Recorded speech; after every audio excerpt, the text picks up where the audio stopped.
প্রথমে ভাঙচুর, অগ্নিসংযোগ, এরপর গুড়িয়ে দেওয়া হয় রাজধানীর ধানমন্ডির ৩২ নম্বরে শেখ মুজিবুর রহমানের বাড়িটি। ভবনটির ভেতর থেকে বই, স্টিল, লোহা, কাঠসহ বিভিন্ন জিনিস ভেঙে নিয়ে যায় বিক্ষুব্ধ জনতা। ৬ ফেব্রুয়ারি বৃহস্পতিবার সকাল থেকেই দেখা যায় ৬ তলা ভবনে শত শত মানুষ ঢুকছেন।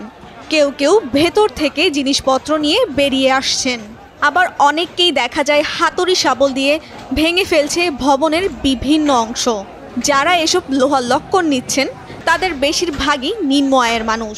বৈষম্যবিরোধী ছাত্র আন্দোলনের মাধ্যমে এই জাতি আন্দোলন করা শিখে গেছে। এই জাতি শিখে গেছে কিভাবে আন্দোলন করতে হয়। হাসিনা ১৭ বছর মিডিয়া, পুলিশ, সেনাবাহিনী, আর্মি সব কিছু ব্যবহার করে এই জাতিকে দমিয়ে রাখতে পারে নাই। আগামীতে যারা স্বৈরশাসক হওয়ার চিন্তা করবে, এই ভবন শুধু স্বৈরাচারের করুণ পরিণতি দেখে তারা যেন তাদের মাথা থেকে, তাদের মগজ থেকে, তাদের চিন্তা ভাবনা থেকে স্বৈরাচার হওয়ার কথা তারা যেন বাদ দিয়ে দেয়। আসলে চেঞ্জ বলতে এটা হলো কি প্রত্যেকটা কৃতকর্মের ফল।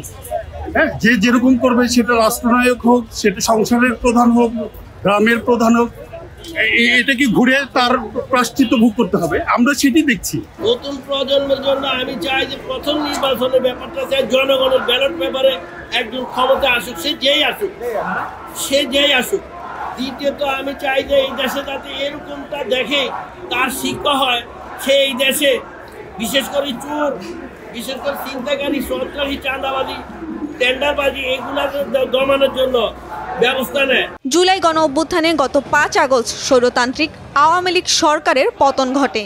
অভ্যুত্থানের ৬ মাস পর ৫ ফেব্রুয়ারি রাত ৯টায় নিষিদ্ধ ছাত্র সংগঠন ছাত্রলীগের ফেসবুক পেজে শেখ হাসিনার বক্তব্য প্রচার করা হবে বলে ঘোষণা দেওয়া হয়েছিল। এ ঘোষণাকে কেন্দ্র করে একই দিন সামাজিক যোগাযোগ মাধ্যমে চলতে থাকে উত্তেজনা।